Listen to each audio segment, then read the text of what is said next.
Hello दोस्तों, welcome my YouTube online classes में आप सभी का बहुत बहुत स्वागत है। आज हम एक नए टॉपिक के साथ आ चुके हैं। आज का हमारा जो टॉपिक होगा वो किससे रिलेटेड होगा, यानी कि एक बहुत ही अच्छा टॉपिक होगा और किसके आधार पर बताया जाएगा, एम्स नॉरशेट। यानी कि एम्स नॉरशेट के आधार पर जो क्वेश्चन आते हैं, यानी कि इस टॉपिक से रिलेटेड जितने भी क्वेश्चन होंगे एम्स नॉरशेट के आधार पर उसकी हम कंप्लीटली थ्योरी बताएंगे इसके अंदर।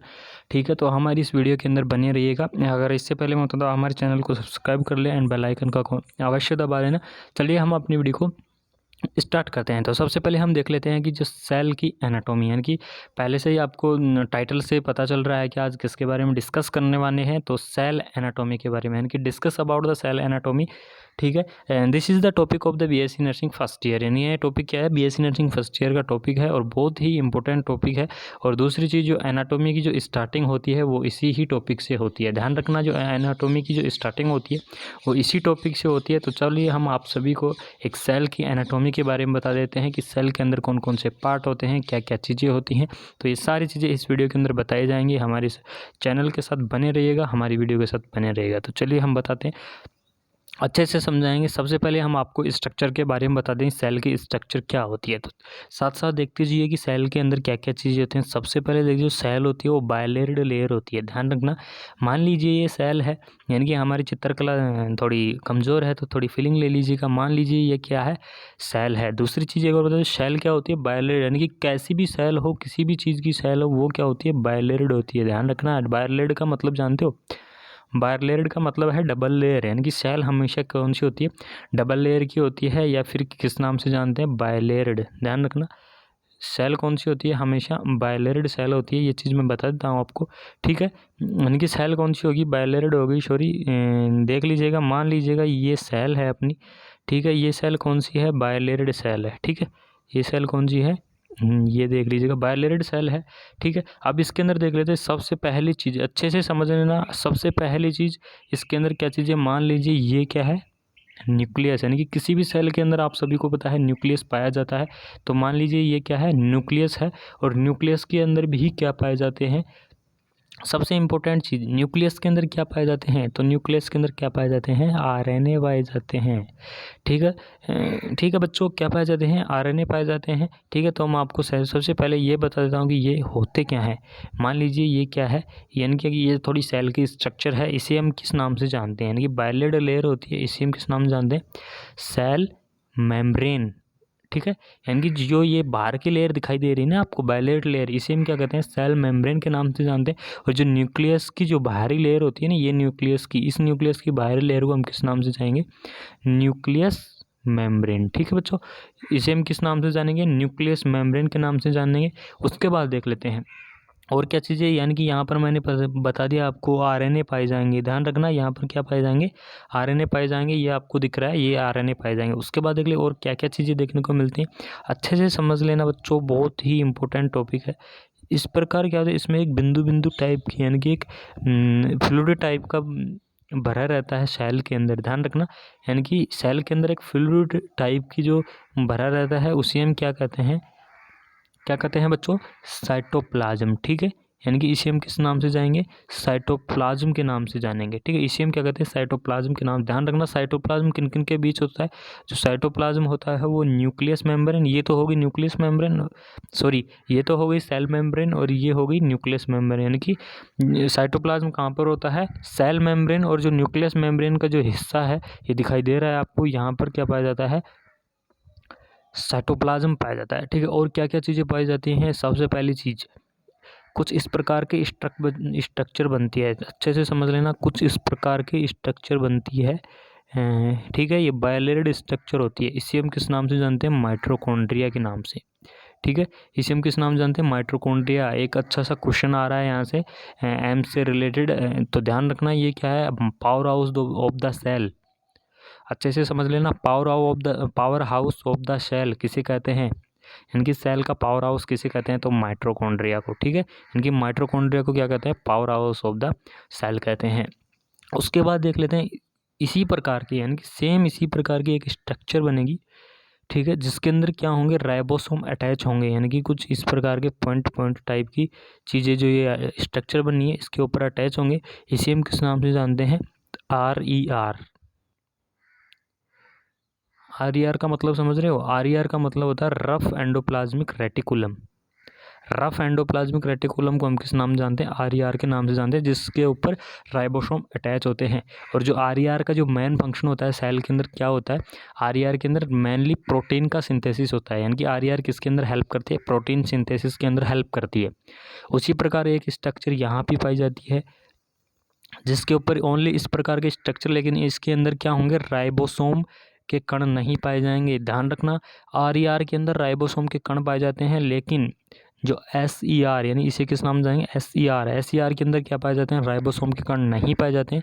इसे स्मूथ एंडोप्लाज्मिक रेटिकुलम के नाम से जाना जाता है। और जो RER का जो मेन फंक्शन होता है वो प्रोटीन सिंथेसिस होता है, और जो SER का जो मेन फंक्शन होगा वो क्या होगा? फैट सिंथेसिस, यानी कि फैट का सिंथेसिस कौन करेगा सेल के अंदर? SER यानी कि स्मूथ एंडोप्लाज्मिक रेटिकुलम करेगा। ठीक है, उसके बाद जो अगली स्ट्रक्चर देखने को मिलती है या अगली चीज़ ऑर्गेनल देखने को मिलता है सेल के अंदर, वो होता है कुछ इस प्रकार के स्ट्रक्चर बनेगी और इसके अंदर इस प्रकार के गुच्छे गुच्छे टाइप के सेल दिखाई देंगे। इसे हम क्या कहते हैं? Golgi body. क्या कहते हैं? Golgi body. ठीक है, गोल्जी बॉडी जिसे हम किस नाम से जानते हैं? पोस्टमैन ऑफ द सेल, यानी कि गोल्जी बॉडी का जो सेकंड नेम होता है वो क्या होता है? Postman of the cell. इसे पोस्टमैन ऑफ द सेल क्यों कहते हैं? क्योंकि ये जो प्रोटीन होती है ना, उस प्रोटीन को सेंड करती है कहाँ तक? साइटोप्लाज्म या जो साइटोस्केलेटल होते हैं, साइटोस्केलेटल तक क्या करती हैं? सेंड करती हैं। ठीक है, इसे हम इस किस नाम से जानते हैं? पोस्टमैन ऑफ द सेल के नाम से जानते हैं। ठीक है, उसके बाद और ही कुछ इंपॉर्टेंट चीज़ें बनती हैं, देख लीजिएगा। कुछ बिंदु बिंदु टाइप की स्ट्रक्चर, यानी इस प्रकार के जो एक्स्ट्रा स्ट्रक्चर देखने को मिलती है सेल के अंदर। इसमें जो मान ले पॉइंटों का जो गुच्छा दिख रहा है, इस प्रकार के कुछ एक्स्ट्रा स्ट्रक्चर देखने को मिलती है। इसे हम किस नाम से जानते हैं? राइबोसोम। ठीक है, ये हम इसे किस नाम से जानते हैं? राइबोसोम के नाम से जानते हैं। ठीक है गाइस, और क्या देखने को मिलता है सेल के अंदर? और भी उसके बाद देख लिए एक स्ट्रक्चर और बनती है राइबोसोम के अंदर। इस प्रकार की स्ट्रक्चर बनेगी जिसके अंदर बिंदु बिंदु टाइप का भरा रहेगा, यानी इस प्रकार की एक स्ट्रक्चर बनेगी जिसे हम किस नाम से जानते हैं? लाइसोसोम। किस नाम से जानते हैं? लाइसोसोम के नाम से जानते हैं। ठीक है, लाइसोसोम को क्या कहते हैं? ध्यान रखना, जो लाइसोसोम का जो सेकंड नेम होता है वो क्या होता है? सुसाइडल सेल भी होता है। लाइसोसोम का जो सेकंड नेम होता है वो क्या होता है? सुसाइडल सेल होता है। ठीक है, तो इसे हम सुसाइडल सेल क्यों कहते हैं, ये चीज़ें ध्यान रखना। यानी कि एक इंपॉर्टेंट क्वेश्चन बता देता हूँ इसके अंदर, यानी कि जो लाइसोसोम होता है, लाइसोसोम को हम सुसाइडल सेल क्यों कहते हैं? बताइए, कमेंट कीजिए अगर आप किसी को पता है तो, कि जो लाइसोसोम होता है उसे सुसाइडल सेल क्यों कहते हैं? क्योंकि लाइसोसोम के अंदर क्या पाया जाता है? एक प्रोस्टोस्टेटिक एंजाइम, यानी कि एक प्रोस्टोटिक एंजाइम पाया जाता है, जो क्या करता है? जो सेल होती है ना, एक्स्ट्रा सेल होती है, यानी कि सेल के उस सेल के अंदर अगर कोई एक्स्ट्रा सेल होती है तो उसे डैमेज कर देता है। अगर लाइसोसोम ज़्यादा एक्टिव हो जाता है, यानी कि वो कहते हैं ना, जोश में होश कहना खोना, तो अगर ये ज़्यादा एक्टिव हो जाता है तो क्या करता है? ये जो स्वस्थ सेल हैं, हेल्दी सेल हैं, उन्हें भी डैमेज कर देता है, या फिर ये खुद डैमेज हो जाता है। इसे हम क्या कहते हैं? सुसाइडल सेल कहते हैं, यानी कि ये सेल को किल कर देता है। एक्स्ट्रा सेल के साथ साथ जो मेन सेल होती हैं उन्हें भी किल करता है, इसलिए हम लाइसोसोम को क्या कहते हैं? सुसाइडल सेल के नाम से जानते हैं। ठीक है, उस प्रकार से हमने सारे स्ट्रक्चर पढ़ ली थी इसके अंदर। ये न्यूक्लियस हो गया, ये साइटोप्लाज्म वगैरह हो गए, ये माइटोकॉन्ड्रिया हो गया, ये SER हो गई जिसके ऊपर राइबोसोम होते हैं, ये SER हो गई। ठीक है, उसके बाद क्या देखने को मिला है? यहाँ पर राइबोसोम देखने को मिले, लाइसोसोम देखने को मिला। ठीक है, और उसको और कौन कौन सी स्ट्रक्चर देखने को मिली थी वहाँ पर? उसके बाद यानी कि उसके बाद कुछ इंपॉर्टेंट स्ट्रक्चर और बच गई थी जो वहाँ पर जग नहीं थी। तो यहाँ पर एक इस प्रकार यानी कि एक स्टार लाइक स्ट्रक्चर भी देखने को मिलती है सेल के अंदर। ध्यान रखना, जो सेल के अंदर एक स्टार लाइक स्ट्रक्चर देखने को मिलती है जिसे हम माइक्रोट्यूब्यूल्स के नाम से जानते हैं। किस नाम से जानते हैं? माइक्रोट्यूब्यूल्स, या फिर इसका सेकंड नेम क्या होगा? माइक्रोफिलामेंट। क्या होगा? माइक्रोफिलामेंट के नाम से जानते हैं। उसके बाद और भी स्ट्रक्चर देखने को मिलती है सेल की, जो साइटोप्लाज्म है उसके अंदर इसको इस प्रकार की स्ट्रक्चर देखने को मिलती है। इसे हम वेसिकल के नाम से जानते हैं, वेसिकल। ठीक है, और वेसिकल का जो सेकंड नेम होगा वो क्या होगा? Dustbin of the cell, dustbin of cell. ठीक है, यानी कि सेल की डस्टबिन किसे कहते हैं? वेसिकल्स को हम क्या कहते हैं? सेल की डस्टबिन के नाम से जानते हैं। ठीक है, ये तो क्या हो गया, आपको ऑर्गन के बारे में पता चल गया है। तो मैं एक अच्छी सी इमेज बना देता हूँ इसके अंदर, जिसको आपको और कंफर्म हो जाएगा। अगर फिर भी कंफर्म नहीं होता है तो प्लीज़ कमेंट अवश्य करें, मैं दोबारा से आपको ये चीज़ें बता दूंगा। मान लीजिए ये सेल है, ठीक है, दोबारा से बता रहा हूँ, ध्यान रखना। ये शेल है और ये सेल की बायलेयर्ड लेयर है, यानी सेल क्या होती है, डबल लेयर की बनी होती है। तो सेल की ये क्या होगी, बायलेयर्ड सेल होगी। उसके बाद सेल के अंदर क्या पाए जाते हैं, न्यूक्लियस। ये मान लीजिए आपका न्यूक्लियस है, और न्यूक्लियस के अंदर भी क्या पाए जाते हैं, आरएनए। न्यूक्लियस के अंदर भी क्या पाए जाते हैं, आरएनए पाए जाते हैं। ठीक है, एक मिनट रुकिए गाइस। ठीक है बच्चों, क्या देखने को मिल गया, यानी कि इसके अंदर देखने को मिल गया, ये तो क्या होगी, लेयर हो गई। ठीक है, इसके बाद एक आउटर लेयर यानी कि बायलेयर्ड लेयर हो गई। बायलेयर्ड लेयर के बाद क्या पाया जाएगा, मान लीजिए ये न्यूक्लियस हो गया। ठीक है, ये न्यूक्लियस हो गया। अब न्यूक्लियस के अंदर क्या पाया जाता है, न्यूक्लियस के अंदर एक चीज़ और पाई जाती है, न्यूक्लियस के अंदर पाया जाता है आरएनए। ठीक है, न्यूक्लियस के अंदर क्या पाया जाता है, आरएनए पाया जाता है। उसके बाद आपको नाम का तो पता चल ही गया होगा कि कौन कौन सी स्ट्रक्चर देखने को मिलती हैं, कौन कौन सी स्ट्रक्चर होती हैं इसके अंदर। तो उसके बाद देख लेते हैं। उसके बाद हमें देखेंगे कि क्या क्या और चीज़ें, आपको पहले जो मैंने स्ट्रक्चर बताई थी, नेम बताए थे, वो सारी चीज़ें स्ट्रक्चर इसके अंदर लगा देता हूँ, फिर उसके बाद में आगे आपको डिस्कस करते हैं। तो चलिए हम उसके बाद देख लेते हैं। मान लीजिए यहाँ पर क्या पढ़ा था हमने, माइटोकॉन्ड्रिया पढ़ा था, जो इस प्रकार की डबल लेयर स्ट्रक्चर थी, इसे हम क्या कहते हैं, माइटोकॉन्ड्रिया कहे थे। उसके बाद इस प्रकार के स्ट्रक्चर जिसके अंदर राइबोसोम अटैच थे, इसे SER कहे, सॉरी RER कहे थे। ठीक है, उसके बाद इस प्रकार के स्ट्रक्चर जिसके अंदर राइबोसोम नहीं थे, उसे हम SER के नाम से जाने थे।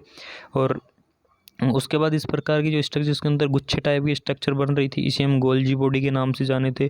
उसके बाद जो स्टार लाइक स्ट्रक्चर थी, उसे हम माइक्रोट्यूबुल्स के नाम से बताए थे, याद आ रहा होगा ना। और उसके बाद माइक्रोट्यूबुल्स के बाद और कौन सी सेल्स, यानी कि इस प्रकार जो बिंदु टाइप का जो गुच्छा था, यानी ग्रुप डॉट टाइप का जो गुच्छा था, उस डॉट टाइप का इसे हम लाइसोसोम, सॉरी राइबोसोम के नाम बताए, जो एक्स्ट्रा राइबोसोम होते हैं। उसके बाद इस एक गोल टाइप के अंदर ही डॉट टाइप के इस प्रकार के स्ट्रक्चर, इसे हम लाइसोसोम, इसे हम किस नाम से जानते थे, लाइसोसोम के नाम से जानते थे। ठीक है, इसे हम किस नाम से, लाइसोसोम। ठीक है, लाइसोसोम के नाम से जानते थे।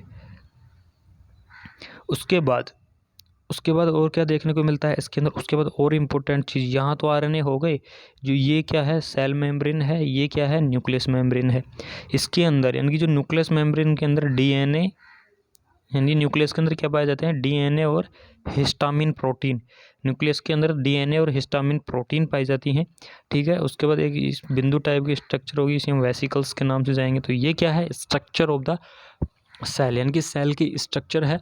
ठीक है, उसके बाद इसके अंदर जो अच्छे से मैं इसका जो पार्ट है, यानी सेल के अंदर कौन कौन से पार्ट हैं, ये सारी चीज़ें मैं इसके अंदर आगे लिख देता हूँ यहाँ पर अच्छे से। यानी फर्स्ट नंबर पर क्या होगा, सेल मेम्ब्रेन हो गई। ठीक है, फर्स्ट नंबर पर क्या हो गई, सेल मेम्ब्रेन हो गई। सेकंड नंबर पर क्या हो गया, न्यूक्लियस मेम्ब्रेन हो गई। ठीक है, न्यूक्लियस मेम्ब्रेन हो गई। उसके बाद थर्ड नंबर पर क्या आएगा, गोल्जी बॉडी, गोल्जी बॉडी हो गई। फोर्थ नंबर पर क्या आएगा, फोर्थ नंबर पर माइटोकॉन्ड्रिया हो गया, माइटोकॉन्ड्रिया हो गया, जिसे हम पावर ऑफ द सेल के नाम से जानते हैं। फिफ्थ नंबर पर कौन सा आएगा, माइटोकॉन्ड्रिया के बाद लाइसोसोम हो गया, जिसे हम सुसाइडल बैग के नाम से जानते हैं। ठीक है, उसके बाद लाइसोसोम के बाद सिक्स्थ नंबर पर क्या आएगा, राइबोसोम हो गया, जो एक्स्ट्रा राइबोसोम पाए जाते हैं सेल के अंदर। सेवन्थ नंबर पर वेसिकल्स, वेसिकल्स को हम डस्टबिन ऑफ द सेल के नाम से भी जानते हैं। ठीक है, एट्थ नंबर माइक्रोट्यूबुल्स, माइक्रोट्यूबुल्स हो गए या फिर माइक्रोफिलामेंट हो गए। और नाइन्थ नंबर पर क्या होगा, और क्या बच गया बच्चों, नाइन्थ नंबर पर क्या आएगा, इम्पोर्टेंट चीज़ तो बच गई, RER और SER। ठीक है, नाइन्थ नंबर पर RER, टेंथ नंबर पर SER। उसके बाद जो 11th नंबर पर क्या होगा, सेंट्रोसोम। ध्यान रखना, सेंट्रोसोम भी पाए जाते हैं। ये क्या चीज़ें होती हैं, सेल की स्ट्रक्चर होती है। उसके बाद अगर आपको ये वीडियो अच्छी लगे तो कमेंट अवश्य कर देना, जिससे मैं इसके जो फंक्शन हैं, यानी जो सेल के ऑर्गन के जो फंक्शन है, इसकी वीडियो मैं अगले पार्ट के अंदर दूंगा। इससे पहले आपको कमेंट करना पड़ेगा कि हाँ सर इसकी वीडियो बनाई जाए। ठीक है, तो थैंक यू सो मच हमारी वीडियो देखने के